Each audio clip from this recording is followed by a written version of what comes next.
বন্ধুরা সবাই কেমন আছো? বন্ধুরা আজকে তোমাদের আপন মায়ের পুকুরে ছেলের ঠাকুর ডুবানো নিয়ে অসাধারণ একটি সত্য ঘটনা বলবো। গল্পটি শেষ পর্যন্ত শুনলে তোমরা বাধ্য হবে হাতের কাজ করতে। না হলে সবাই আমাকে কাজ করে দিয়ে যাবে, আমি বাধা দেব না। আমি অভ্রনীল, পুরো নাম অভ্রনীল ঘোষ চৌধুরী, মা ভালোবেসে রুদ্র বলে ডাকে, বয়স 18 বছর, এবং এটা আমার গল্প, বা বলা যেতে পারে আমার এবং আমার মায়ের গল্প। এটা একটা সত্যি ঘটনা, তাই আমি চাই যে আমার দর্শকরা পূর্ণ সত্যিটার সাথে পরিচিত হোক। আমার প্রতিটা অনুভূতি, আমার রস আস্বাদনের তৃপ্তি, সবটাই যাতে আমার দর্শকরা অনুভব করতে পারে। আমার মায়ের সাথে আপনাদের পরিচয় করিয়ে দিই। আমার মায়ের নাম শ্রীমতী জয়শ্রী ঘোষ চৌধুরী, বয়স 38 বৎসর। গায়ের রং শ্যামলা, কিন্তু ভারী মিষ্টি চেহারা, এবং তার থেকেও বেশি মিষ্টি ওনার হাসিটা। মায়ের মনটা ভারী সরল, তবে বুদ্ধি তীক্ষ্ণ। কিন্তু যত বুদ্ধি সব বাইরের জগতের ক্ষেত্রে। আমার বেলায় মায়ের শুধু সরলতা আর ইমোশন কাজ করে। আমার বাবা অনির্বাণ ঘোষ চৌধুরী একজন লেক এজেন্ট এবং কিছু অন্যান্য ব্যবসা করে। মাও কর্মরত। সব মিলিয়ে সংসারে কোনো রকম কোনো অভাব নেই। আমি স্কুলে পড়ি, বর্তমানে ক্লাস 9। বাড়িতে আমরা 3 জন ও আমার ঠাকুমা থাকি। ঠাকুমার বয়স 80 বছর। উনি বেশিরভাগ সময় ওনার রুমেই থাকেন এবং ঈশ্বর আরাধনায় নিজেকে মগ্ন রাখেন। আমার মায়ের প্রতি কোনো রকম কোনো দৃষ্টি শুরুতে আমার ছিল না। ছোটবেলায় সব ছেলেরা যে চোখে নিজের মাকে দেখে, আমিও সেভাবেই দেখতাম। কিন্তু আমার একটা বৈশিষ্ট্য ছোটবেলার থেকেই ছিল, মোটামুটি 12 বছর বয়স থেকে, সেটা হচ্ছে নেক ফিহেস, বা মহিলাদের গলার প্রতি এক অদ্ভুত আকর্ষণ। আর আমার মায়ের প্রতি আমার সূত্রপাত ঘটে আমার এই ফিহেসের দ্বারা। আমি শুরুতে ফেটিশ কি জিনিস জানতাম না, শুধু দেখতাম যে মহিলাদের গলা দেখতে অথবা ছুতে আমার খুব ভালো লাগত। সে বয়সে মহিলা বলতে তো শুধুমাত্র স্কুলের শিক্ষিকারা। মায়ের দিকে শুরুতে সেই দৃষ্টি পড়েনি। তখন শুধু স্কুল শিক্ষিকাদের গলা নানা বাহানায় স্পর্শ করতাম এবং তাতেই তৃপ্তি পেতাম। আস্তে আস্তে বয়স বাড়ল। বয়সের সাথে সাথে আমার পিপাসাও বাড়ল। কিন্তু নেক ফেটিশটা বা মহিলা গলার প্রতি লোভটা কিন্তু আমার রয়ে গেল। যখন আমার বয়স 18, তখন হঠাৎ একদিন আমার দৃষ্টিতে মা ধরা দিল। তখন গরমের ছুটি চলছিল। আমি বাড়িতে, বাবা বাইরে কাজে গেছেন, ঠাকুমা নিজের রুমে নিজের মনে আছেন এবং মায়েরও কোনো কারণে অফিস ছুটি, তাই মা ও বাড়িতে।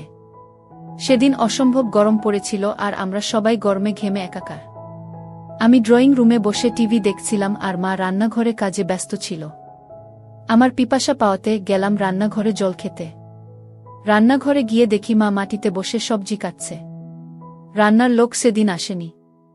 রান্নাঘরে ফ্যান না থাকার জন্য মায়ের একেবারে নাজেহাল অবস্থা। পুরো শরীর ঘামে একেবারে ভিজে গেছে।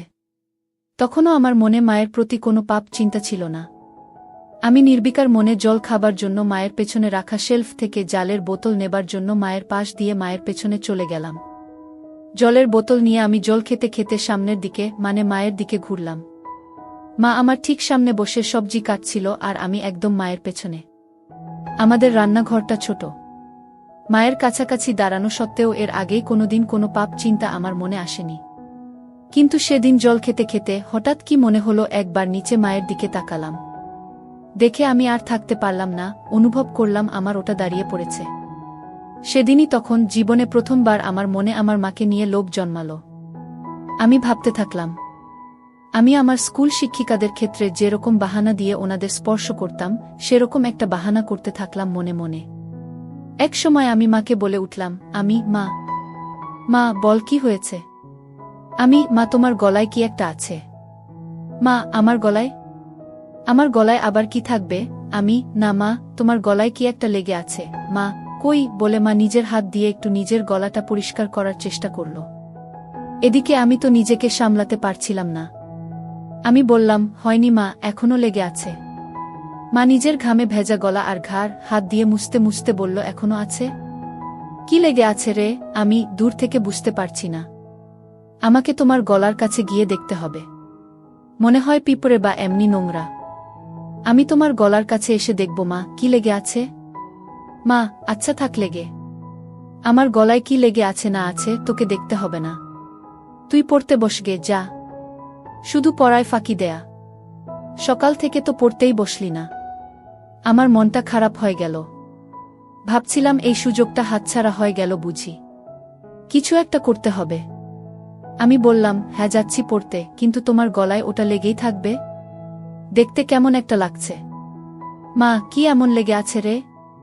কি? এই বলে মা আবার নিজের দুহাত দিয়ে নিজের গলাটা ভালো করে ম্যাসেজ করার মতো ডোলে পরিষ্কার করার চেষ্টা করল।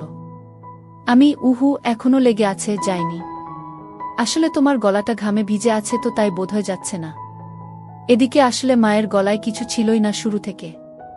মা তো আর সেটা জানত না, তাই মা আমার নাটক ও পাপ বুদ্ধিটাও বুঝতে পারছিল না। মা এবার খানিকটা বিরক্ত হয়েই বলল, দাঁড়া তো, আয়নায় গিয়ে দেখি।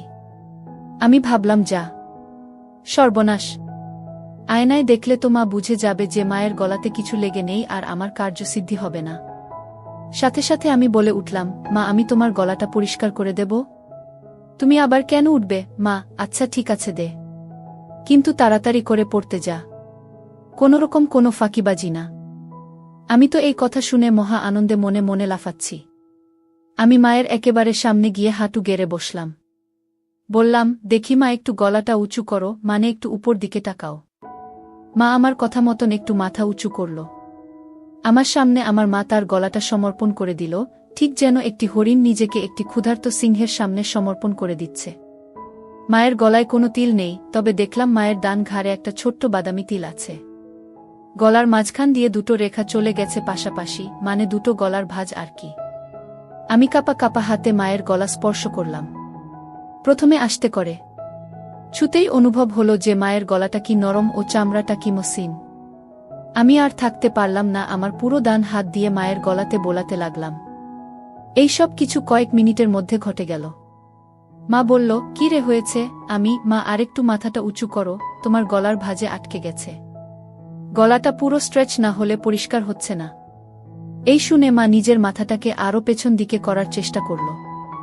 আমি মায়ের থুতনি ধরে আরেকটু উপর দিকে করে দিলাম, যাতে মায়ের গলাটা পুরোপুরি আমার সামনে মেলা থাকে। আমি তাকিয়ে একবার দেখে নিলাম যে মায়ের দৃষ্টি ওপরে ছাদের দিকে, মানে আমি সামনে। মায়ের গলা নিয়ে কি করছি মা দেখতে পারবে না। আমি বললাম, মা, আমি একটু তোমার গলার কাছে এসে ফু দিচ্ছি, যাতে তাড়াতাড়ি পরিষ্কার হয়ে যায়, ঠিক আছে? মা, আচ্ছা ঠিক আছে, যা করার তাড়াতাড়ি কর, আমার অনেক কাজ পড়ে আছে। আমি, হ্যাঁ মা বলে একেবারে মায়ের গলার কাছে নিজের ঠোঁট নিয়ে গেলাম আর মৃদু ফু দিতে থাকলাম মায়ের সারা গলায়। একসময় থাকতে না পেরে মায়ের গলার একদম মাঝখানে একটা হালকা হামি দিয়ে ফেললাম। তারপর ভয় ভয় মায়ের দিকে তাকিয়ে দেখলাম একবার যে মা কিছু টের পেল কিনা। মা আমি কি করছি দেখতে না পেলেও আমার স্পর্শ তো অনুভব করতেই পারছিল। আমার ভয় হচ্ছিল যে মা নিজের গলায় আমার স্পর্শ অনুভব করে ফেলল কিনা, আমার হাতের স্পর্শ আর ঠোঁটের স্পর্শের মধ্যে তফাৎ ধরে ফেলল কিনা। কিন্তু দেখলাম যে না, মা কিছু বুঝতে পারেনি। আমারও সাহস বেড়ে গেল।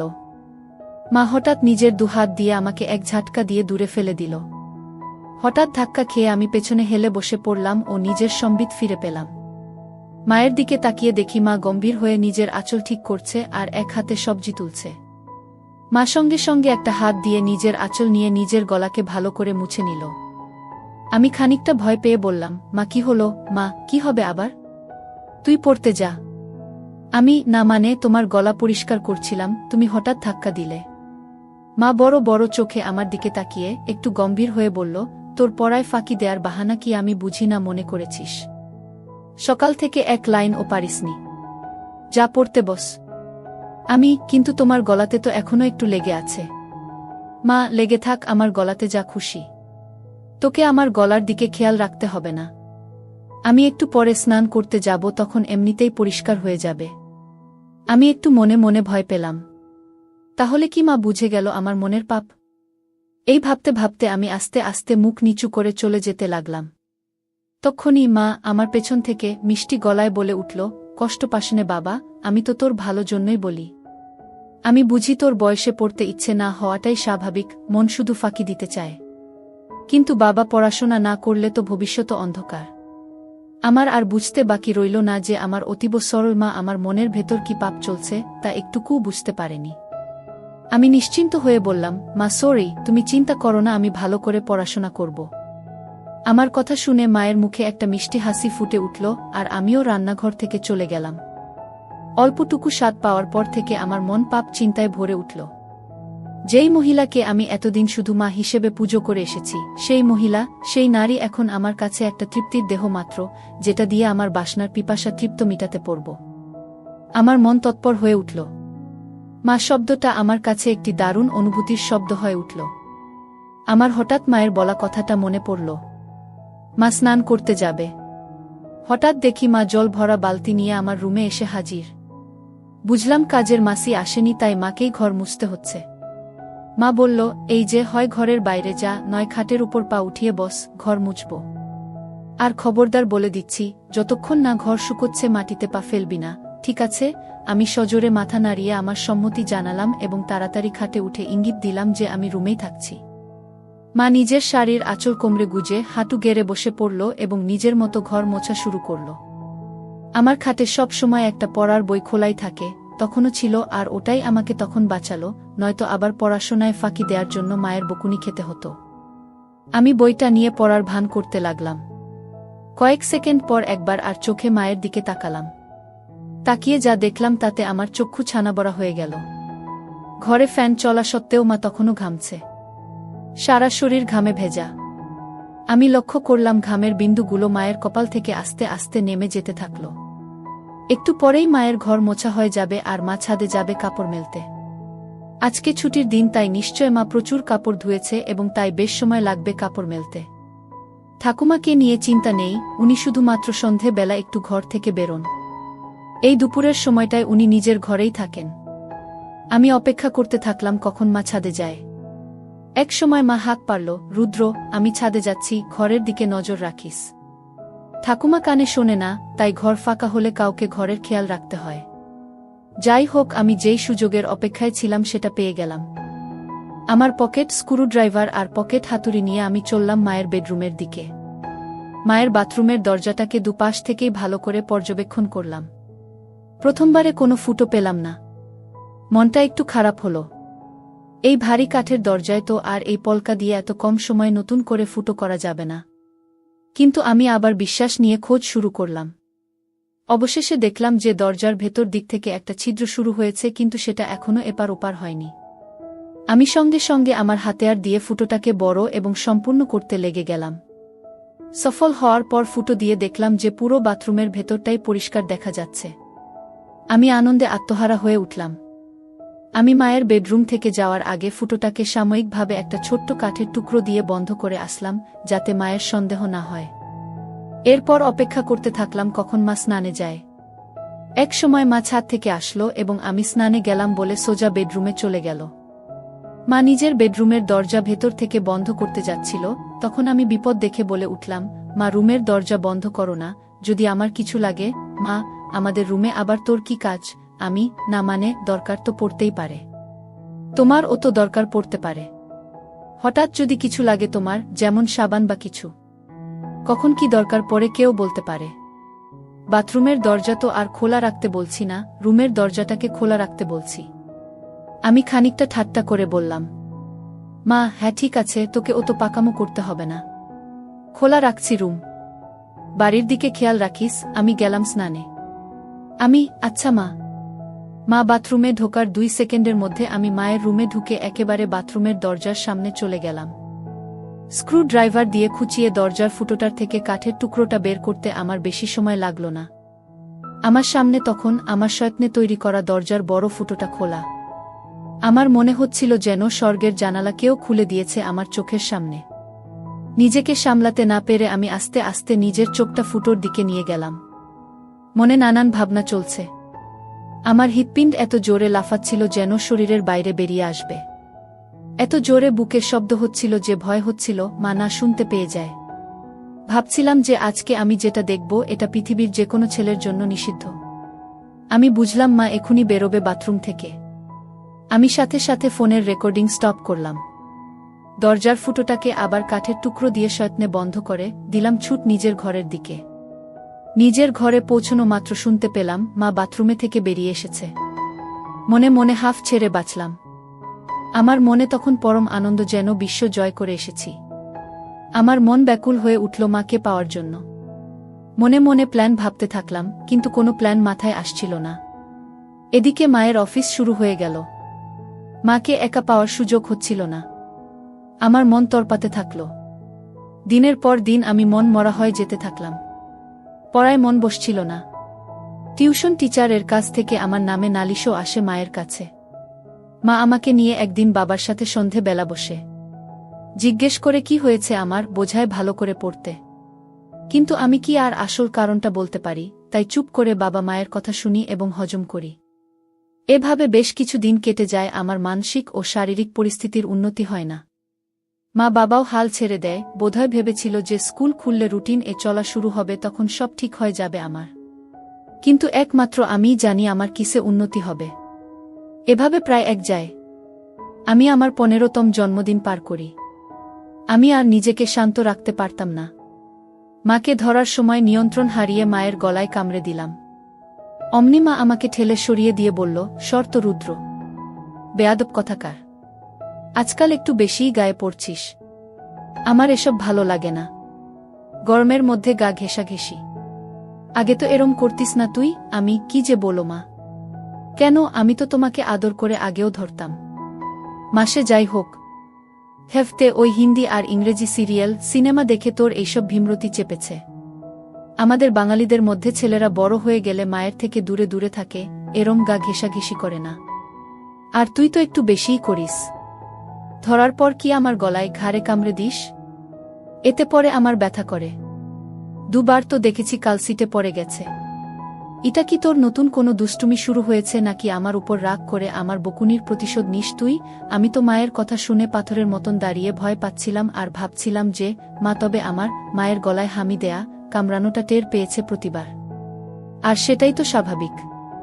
আমিই বোকা, পাপের চোটে গান শূন্যর মতো ওভারকনফিডেন্ট হয়ে যাচ্ছিলাম আস্তে আস্তে।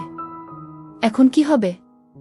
আবার ভাবলাম মা টের পেয়েছে ঠিকই, কিন্তু তার ছেলের আসল মতলবটা এখনো বুঝতে পারেনি।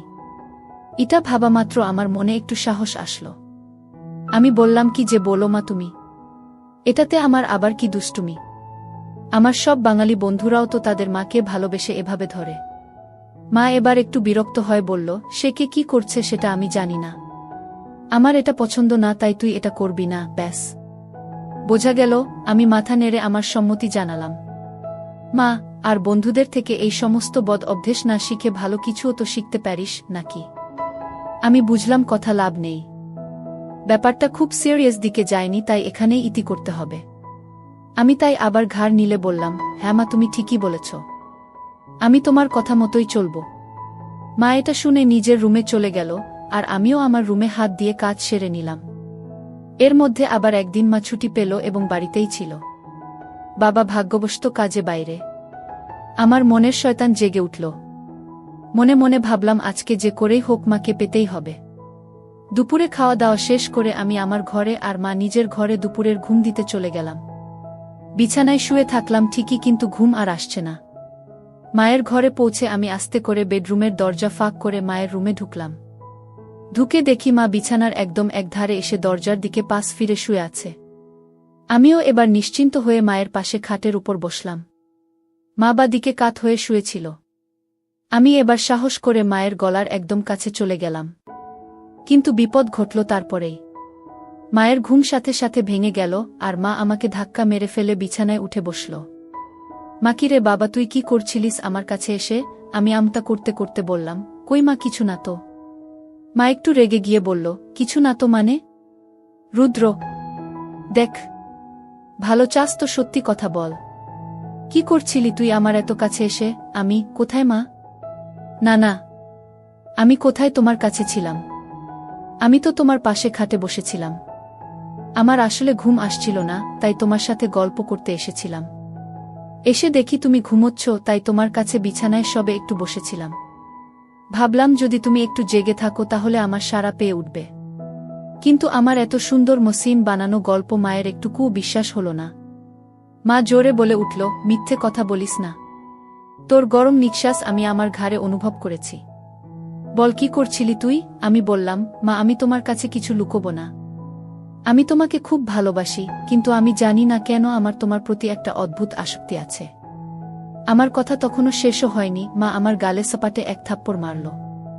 আমি প্রায় মাথা ঘুরে বিছানায় লুটিয়ে পড়লাম।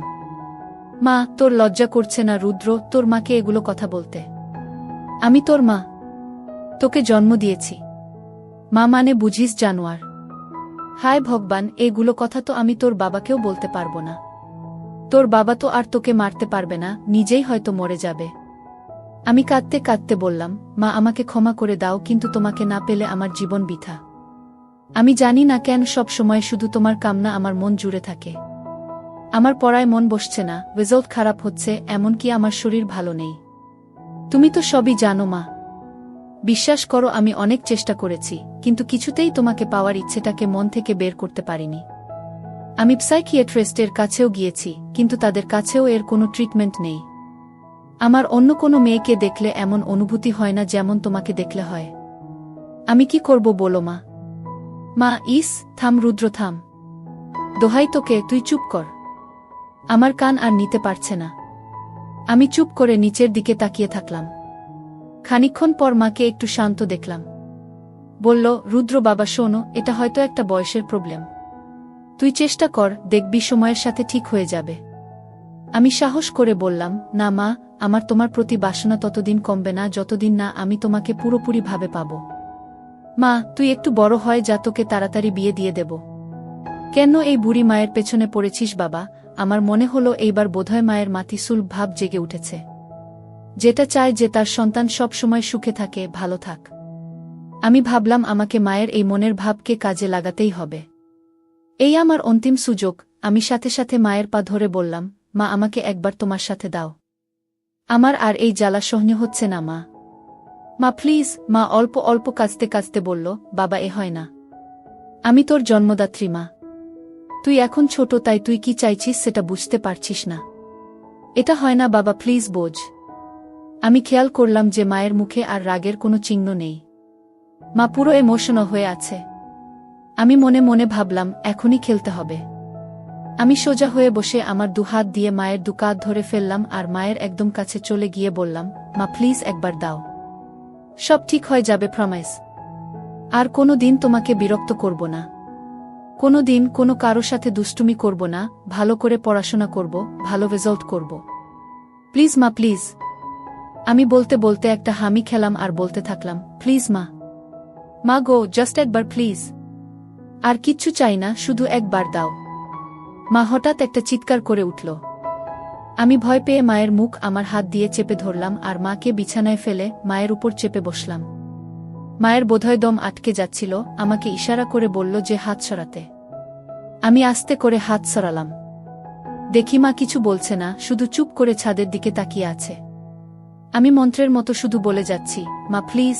এক সময় মা বলে উঠল, রুদ্র তুই কি কোনোভাবেই মানবি না? আমি, না মা, তোমাকে আমার চাই। মা প্লিজ রাজি হয়ে যাও, প্লিজ।